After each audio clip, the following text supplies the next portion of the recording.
네로가 기독교를 박해한 이유에 대해서 폴란드 작가가 쿠어바디스라고 하는 작품을 통해서 이야기하고 있지요.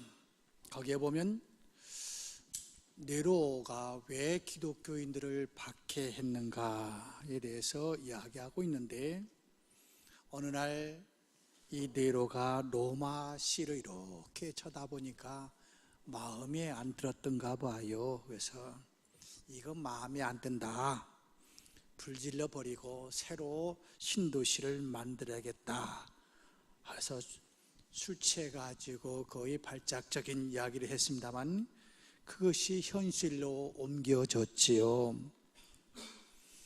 많은 집들이 타고 사람들이 죽다 보니까 마침내 시민들이 이제 반정부 소요를 일으킵니다.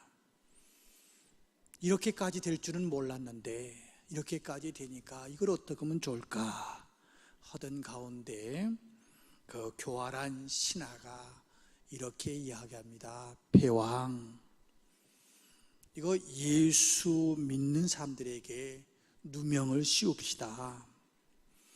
예수 믿는 자들이 자신들의 종교적 불만을 가지고 이 도시를 불질렀다고 합시다. 그래갖고 이 거짓 소문을 퍼뜨리게 되고, 또 로마에 있는 기독교인들이 붙잡혀서 많은 사람들 앞에서 이제 참혹하게 죽어가고 있습니다. 그러면서 이제 기독교인들을 희생으로 해갖고 그 분노를 무마시키려고 하지요. 오늘 또 본문에서 보면 1절부터 한번 3절을 한번 같이 한번 합독하겠습니다. 사도행전 12장 1절부터 3절까지 말씀을 우리 같이 합독합니다. 시작. 그때 헤롯 왕이 손을 들어 교회 중에서 몇 사람을 헤아리 하여 요한의 형제 야고보를 칼로 죽이니, 유대인들이 이 일을 기뻐하는 것을 보고 베드로도 잡으려 할새 때는 무교절 기간이라. 아멘. 자, 여기서 나오는 사람은 헤롯 3세인 헤롯 아그리빠 왕입니다. 이 사람이 이제 정치적으로 불안할 때에 유대인들의 반응을 살펴보기 위해서 야고보라고 하는 종교 지도자를 붙잡아다가 참수형을 집행합니다. 야고보는 예수님의 12 제자 중 하나인 사도 요한의 동생이기도 합니다. 오늘 야고보 사도가 순교를 당했지요. 물론 근본 이유는 유대 종교 권력가들로 인한 종교적인 갈등에서 출발했습니다마는 또 거기에는 정치적인 이유도 있었습니다. 아무튼 이렇게 해서 이제 야고보를 잡아서 죽이고 보니까 사람들이 좋아하는 거예요. 그래서 이번에는 예루살렘 교회 수석 지도자인 베드로를 죽이려고 베드로를 체포했습니다.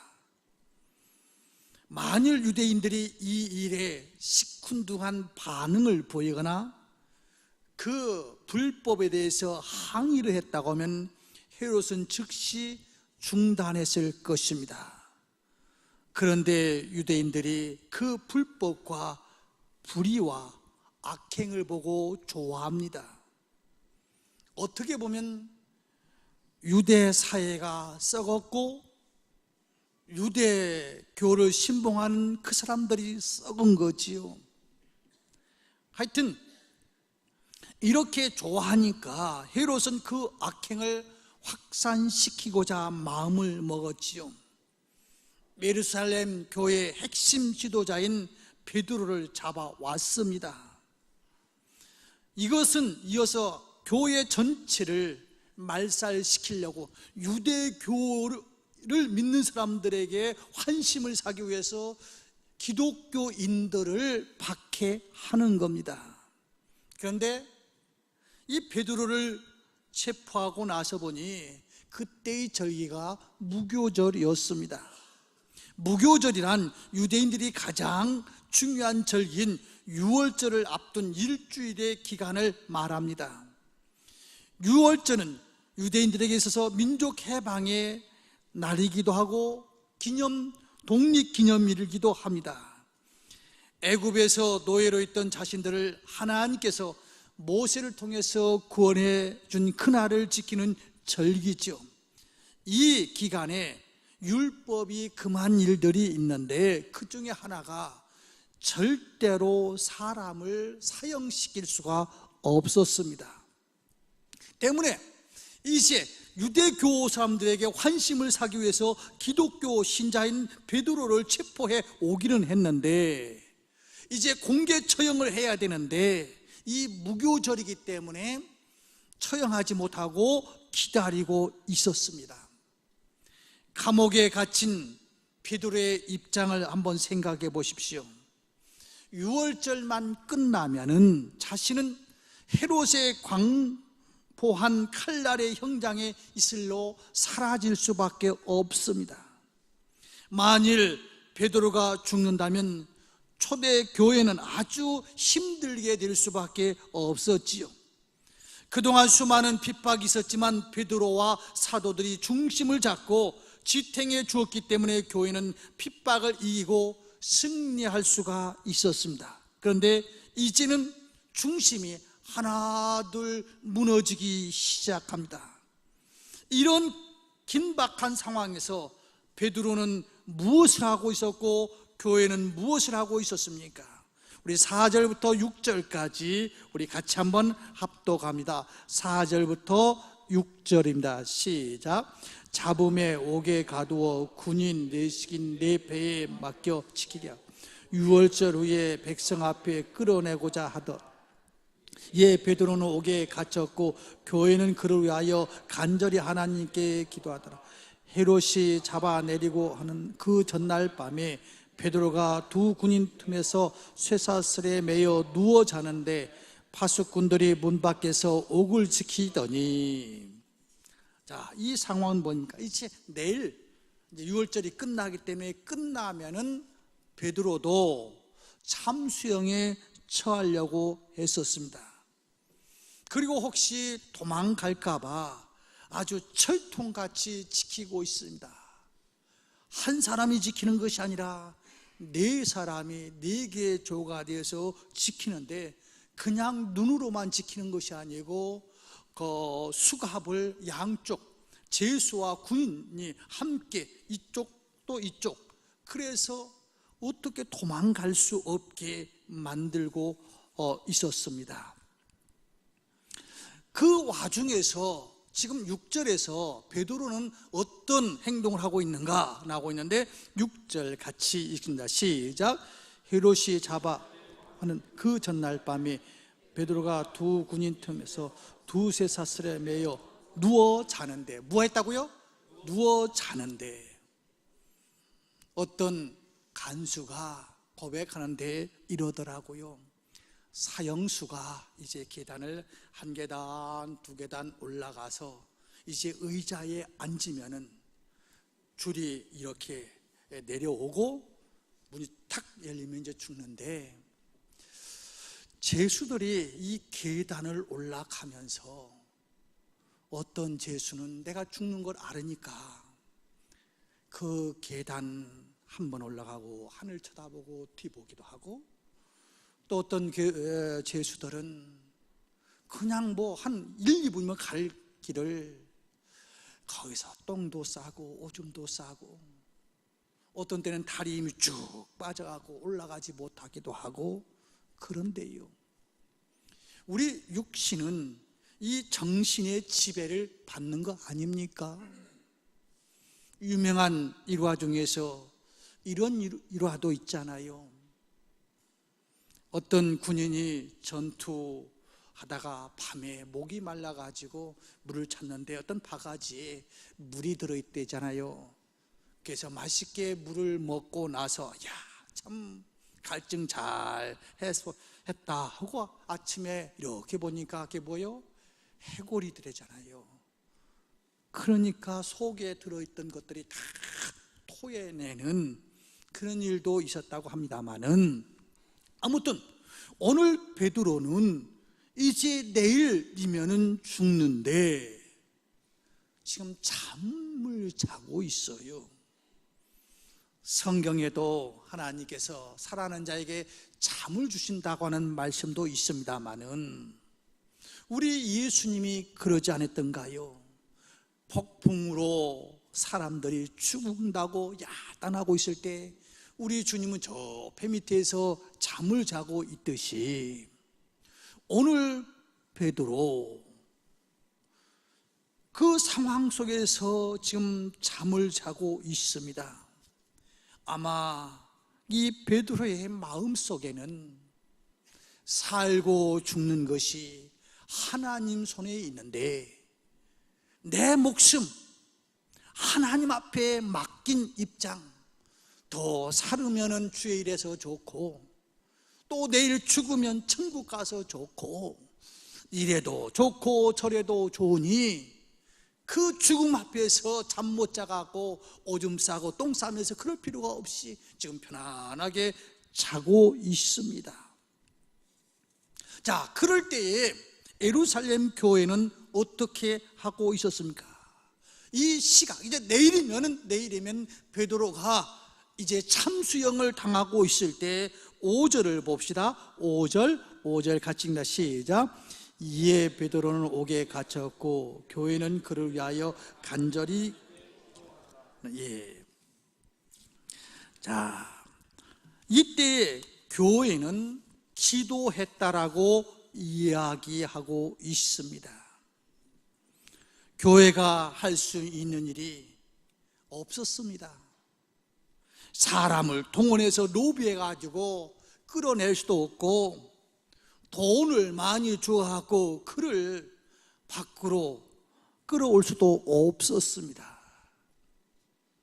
정치하는 이 황제가 자기의 권력을 유지하기 위해서 지금 유대교와 기독교가 갈등을 일으키고 있는데 자기가 통치하고 있는 사람들의 숫자로 보면 기독교인보다 유대교인들이 훨씬 더 많습니다. 그래서 기독교인 몇 사람을 죽여서라도 유대교를 믿는 사람들에게 환심을 사기 위해서 이제 베드로를 죽이려고 합니다. 야고보를 죽이니까 사람들이 좋아하니까 이제 베드로까지 이렇게 하려고 합니다. 이때 교회는 그를 위해서 간절히 기도했다라고 말합니다. 이렇게 간절하게 기도할 때 이제 하나님이 개입하셔서 믿기 어려운 일이 지금 이루어지고 있는 것이죠. 하나님이 개입하시면 기도하는 사람 자신도 믿을 수 없는 일들이 일어납니다. 교회가 베드로를 위하여 간절히 기도할 때 하나님은 개입하셨습니다. 천사를 보냈습니다. 잠자는 베드로에게 발로 차면서 일어나라고 합니다. 쇠사슬이 끊겨졌습니다. 굳게 잠겨졌던 쇠문이 저절로 열립니다. 도망갈까봐 서로 수갑을 차면서 감시하고 있었던 그 경비의 감시가 무용지물이 되었습니다. 아니, 베드로 자신도 지금 마가의 그 집에 가서 문을 두드리면서 내가 살아왔다고 하는 순간까지도 이게 생신지 꿈인지 환상으로 지금 자기가 보고 있는 줄로 알았습니다. 마가 요한의 집으로 찾아가 문을 두드렸는데 사람들의 반응은 무엇입니까? 하나님, 우리 베드로 사도를 살려달라고 나오게 해달라고 기도했음에도 불구하고 문 밖에서 내가 왔다고 소리를 쳐도 선뜻 응답하며 믿어지지가 않습니다. 한 여아가 말합니다. 지금 저 밖에서 베드로 사도가 왔다고. 그러니까 사람들이 말합니다. 베드로가 온 것이 아니라 베드로의 영혼이 찾아온 거라고? 그래요. 참 여기서 우리가 한 가지 느낄 수 있는 것이 그건 것 같아요. 하나님은 어떤 분이신가? 우리가 완벽하게 믿고 기도하면 좋겠습니다마는 오늘 이 교회 교인들이 베드로를 살려달라고 기도하면서도 마치 유명한 예화 속에서 이런 예화가 있지 않습니까? 교회에서 운동회를 하는데 가정예배 드리면서 하나님 지금 구름이 왔다 갔다 하는데 하나님 오늘 비 안 오게 해주실 줄 믿습니다 하고 가정예배를 드리고 아빠가 나가면서 얘야 우산 어디니? 우산 챙겨라. 그러니까 아빠 비 안 오게 해달라고 기도했잖아. 그랬다고 하는 말이 있듯이 지금 이 사람들도 자기 사도를 위해서 기도했지만은 막상 일어난 현실에 대해서 잘 믿지를 못해요. 쉽게 말하면은 믿고 기도해야 되겠습니다만 잘 믿어지지 않아도 기도하시기를 주의 이름으로 축원합니다. 이렇게 기도하니까 갇혀있던 베드로가 지금 자기들 앞에 나타났습니다. 오늘날도 마찬가지입니다. 기도하면 이처럼 믿을 수 없는 일들이 얼마든지 일어납니다. 과학이 아무리 발달하고 인간의 지식이 아무리 들어간다 할지라도, 그래서 인간의 이성으로는 믿기 어려운 일일지라도 하나님이 개입하시면 일어날 수가 있는 것이죠. 하나님이 개입하면 기적이 일어납니다. 예수 그리스도가 동정녀에게서 나셨음을 우리는 믿는 거 아닙니까? 예수께서 죽으시고 부활하신 것을 우리는 믿습니다. 성경에 기록된 예수님의 기적과 이적 기사를 믿습니다. 그것은 과거뿐만 아니라 오늘도 우리가 기도하면은 내가 설마 하고 기도했는데 설마가 사실로 지금 베드로가 이들 앞에 나타나고 있습니다. 사도행전뿐만 아니라 지금도 마찬가지입니다. 내가 할 수 있는 건 아무것도 없습니다. 우리가 할 수 있는 것은 아무것도 없습니다. 권력도 없습니다. 인맥도 없습니다. 돈도 없습니다. 그러나 그보다 더 강한 것이 있습니다. 하나님께서 역사하시면 모든 것이 풀려질 줄로 믿으시기를 주의 이름으로 축원합니다. 더 나아가서 오늘 교회가 기도하니까 어떤 사건이 일어났습니까? 원수를 패망케 하시고 하나님의 백성을 승리하게 하셨습니다. 본문을 보십시오. 베드로는 구출되었습니다. 반면 교회를 대적하고 사도들을 죽이고자 했던 원수 헤롯이 하나님의 계획으로 죽는 것을 볼 수가 있는데, 우리 읽지는 않았습니다만 23절을 한번 봅시다. 23절입니다. 같이 우리 합독합니다. 시작. 헤롯이 영광을 하나님께 돌리지 아니하므로 주의 사자가 곧 친히 벌레에게 먹혀 죽으니라. 아멘. 하나님이 치시니까 그 권력자, 자기의 권력을 유지하려고 하나님의 사도들을 죽였던 그가 하나님이 손을 들어 치시니까 칼에 맞아 죽은 것도 아니고 거대한 세력에 의해서 죽은 것이 아니고 벌레에게 먹혀 죽임을 당하더라는 겁니다. 원수는 득세하는 것 같습니다.